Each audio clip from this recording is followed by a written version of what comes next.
What is up, bros? Josh here. In today's video, we're previewing the currently work in progress Tier 7 Pan-European destroyer, the Scarran, and this one is another one that, as of the time I've recorded this video, hasn't had any changes. We've seen a couple of them, both the Tier 6 and the Tier 10, as well as affecting some of the high Tier AA ranges that have been affected.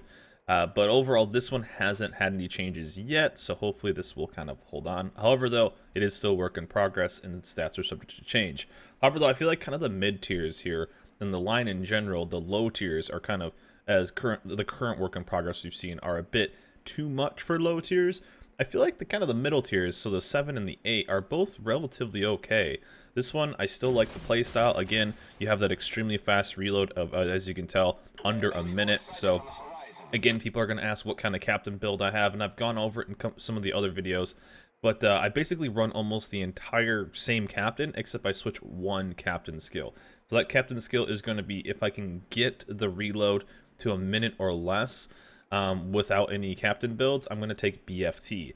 Now, if I can, or if the reload's going to be higher than that on its torps, I do roll with torpedo armament expertise. So the higher tier ones that have a little bit faster reload, or a little bit slower reload, sorry, I'm taking torp armament expertise, or not torp armament, torp reload.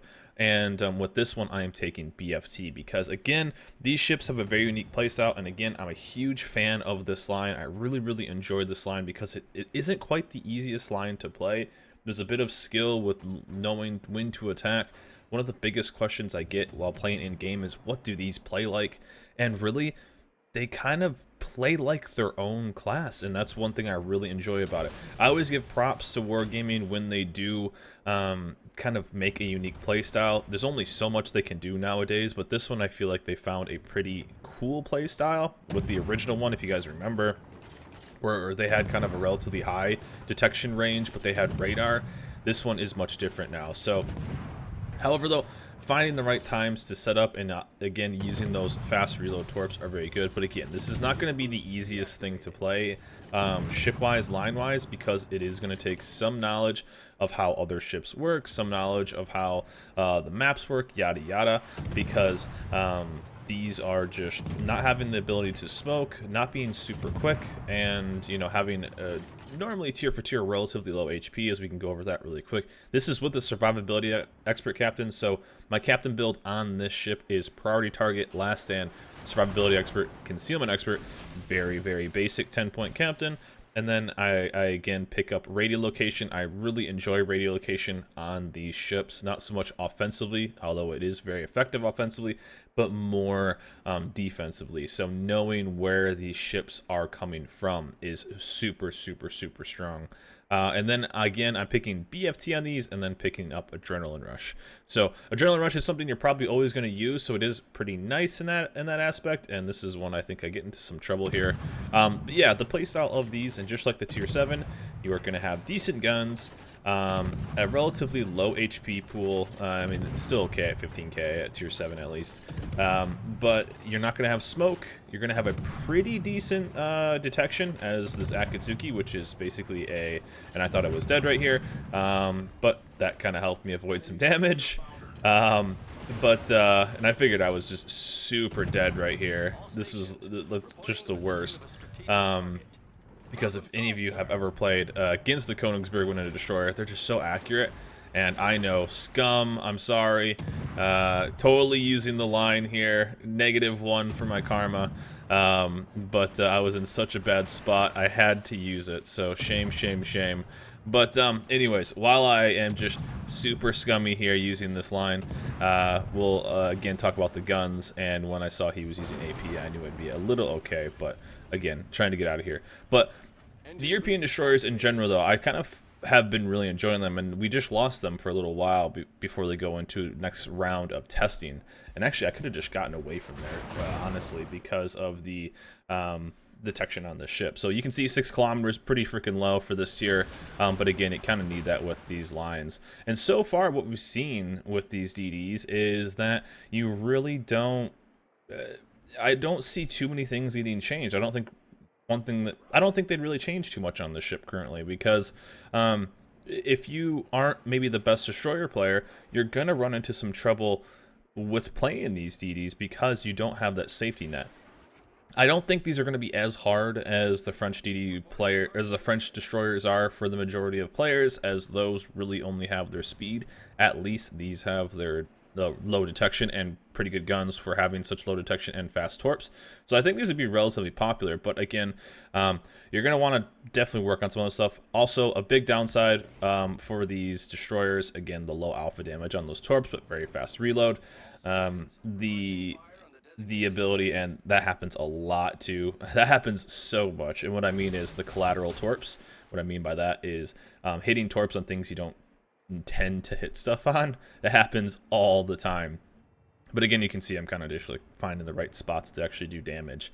For tier 7 though, it's a very competitive tier, if you will. There's a lot of really good destroyers, but the thing about those DDs outside of the Haida, they all have a fairly high fairly high detection when it comes to the DDs themselves. You have the Mahan, which is in 6.7. You have the Sims 6.6. You have some extremely high AA, or I keep saying AA, extremely high detection range. The thing about the AA though is you don't quite get the identity that these have in high tiers. But the identity that these have in high tiers is an extremely high AA range, almost a no-fly zone, which I love about them. Obviously, if you've seen the most recent changes to these ships, they are kind of toning that down. So that's a bit of a bummer, more so much on the range, going from 5 kilometers to 4. That's not going to affect the Scarran. But overall, though, these have okay AA, but nothing crazy. Nothing like you're going to really want to spec into it at all. You're not going to be shooting down tons of planes, but you will shoot down a couple, more than you're probably used to with some other DDs. But this was actually a pretty fun game. It was very depressing at first, but as you saw, a couple of our ships were just YOLOing, and we completely lost control of this map. But this ship, the thing that these ships do really well is they do a really good job at kind of picking on battleships, stationary ships in general, straight line sailing ships. That's why I feel like there's a bit of a problem with the low tier ones, because they just they are really they pick on kind of new players a lot. So that's why I think the low tier ones. But when you have a sub-minute torp reload with 76 knots on that, even if they aren't fast, they still are just, it's so punishing if people aren't moving because of flood. They've repaired one flood, you get some fires, and they're stuck on that fires. Once that fire comes up, then you hit them with more flood. That flood's already there. So it can be very punishing. And you'll see me, even with full torp salvos, you'll see me actually do some pretty effective stuff. Also, having the range, 12-kilometer range, is something that you know, not a lot of ships at this tier really even have, and I'm trying to think off the top of my head, I don't think there's any that have 12-kilometer torps. So maybe the Italian cruiser does, but overall, having that extra range and that kind of key range of 12 kilometers even allows this DD to up tier fairly well, because you're kind of out of the majority of radar range. So even when I was playing low tiers, I noticed that a lot. When I was playing bottom tier against some maps or some teams, I didn't really feel it. And again, that's what you're going to get when you're playing a destroyer mainly. A destroyer with a fairly low detection range, you really don't need it. And we have a kind of a fairly goofy Furitaka here. Mr. Rick is going to have a little bit of trouble. I was trying to help him out with picking the right time to push, but as you see, the Nelson right here is going to be looking for him, and I was like, hey, just go once he fires. You'll see me type that in just a second. But Mr. Rick does not want to do that. Mr. Rick wants to have the outcome that he is going to have. But the play he could have made right here is, as you see, this map is basically covered. But what he could have done is push as soon as the Nelson shoots, because he knows he has this 20-some second window. And then once that goes down, he could then torp. Nelson just repaired. He's good to go. Right there. And I was like, wait till he shoots. Go, go, go. Mr. Rick is not gonna be doing any of that. However, though, we're gonna kind of rotate over. But again, this is a ship that the torps with that fast reload is something that is very scary. As you're gonna see me kind of toy around with some of these battleships. That's what you want to see. You want to see a lot of battleships with these. with these ships. You want to be going against a lot of battleships and even going against some destroyers. Now, I did notice that when I was playing with some of these, obviously, in every engagement with DDs, you are going to be losing life, and that is a bummer. You do have heals, though, which is an identity of this line. And again, one of the things that is a bit of a bummer I've noticed a lot with this line is the guns can be annoyingly inaccurate. And what I mean by that is if you've ever played something like the Lo Yang, play the Lo Yang for a game and then play the Benson for a game, and you'll kind of know what I'm talking about with the inaccuracy of these guns. There's times where it's just like they are going all over the place, and it can be a bit of a bummer that way, but still, the guns have a fairly fast reload. As you see, Rick has chosen his own destiny, and it didn't go very well. But we'll see. Maybe he can live it out. A little spoiler, he doesn't. But overall, he's having fun, so that's all that matters. But this ship, though, I kind of like it. But look at what's left. There's 3 battleships, and there's 1 cruiser, which the cruiser is down south. And I get some really fast torps and low alpha. So people may ask me like, hey, what do you think about the destroyers? They have a fairly low alpha damage. What do you think overall? And truly, I like them. I kind of like this this identity of torps because it adds a whole nother level. I've used like the psychology of it, or whatever you want to call it, with being able to kind of, you get torps into spots, especially early game, that normally they aren't there, and you can really put pressure. So not only, I think I talked about this in one of the last videos, not only are you getting torps that reload faster than normal, you're getting torps that travel faster than normal, and you're getting torps that travel farther, going faster with a faster reload than normal. So you know, it's kind of a nice little mix. However, though, you will see RIP Rick, all that for no damage. You will see me do a bunch of torp hits normally with these ships. Fairly high flood rate. As you see, I have 4 torp hits. I say fairly high flood rate. I think I said that last game too. And I have no floods, and I get 2 more with no floods. Feels good. But you get a lot of torp hits for not a lot of damage. However, though, you get more damage, obviously, when you can get consistent hits, or when you aren't basically the only thing focusing them. And what I mean by that is you are forcing that repair. And what I mean by that is forcing repair either on a fire or flood, and then obviously hitting them with more torps because the reload is so quick. Currently, right now, our reload is under a minute on torps, at torps that are going 76 knots, 12 kilometers. These are all in the range, and right now the guy's calling me to go for caps. Sadly, at this point in the game, we were at a need to kill basis. We had to kill some of these ships, at least 1 or 2, I think, to balance it out, because if I would have gone decap, these guys push, kill our low ships, and then it's basically GG there. So it was kind of a rough one. However, though, we do have these torps, and we will kind of start pushing in on these guys. Now, what would I rather have at this point? Would I rather have a Shira, or would I rather have this ship? And honestly, I think I would still take this ship. Now, if these were Shira torps, that Scharnhorst is dead. However, though, would I have had torps up at that point? Probably not. So that's the trade-off with this ship, is you get these very, very quick torps, but you do lose out on the alpha. And again, the Scharnhorst is obviously going here. I'm waiting, since it's 2 battleships and one's turning its guns towards me. One thing I tend to do a lot is force the repair, and then I'll open up on guns. So if that Duke York, if it would have only been the Duke York, I would have definitely fired. If it was only the Scharnhorst, I would have definitely fired. But we don't have that. So and I was trying to hope our sign up would go towards the Nelson, but again, those torps are on their way, and I'm about 20 seconds in on getting it, and I think we even get the Duke York here. So these can be very, very, very dangerous, and I'm starting to push in. Again, this is exactly what I'm talking about with forcing repairs and working on that. I saw the Duke York going that way. Duke York takes 3 torps for 2 floods. We're over 100k damage, and that's one thing I noticed too, is it doesn't take a these ships tend to stack up damage fairly quickly, and a lot of the damage you get from this is quite good damage. You're pumping stuff, a lot of early torps on destroyers, a lot of early torps on cruisers.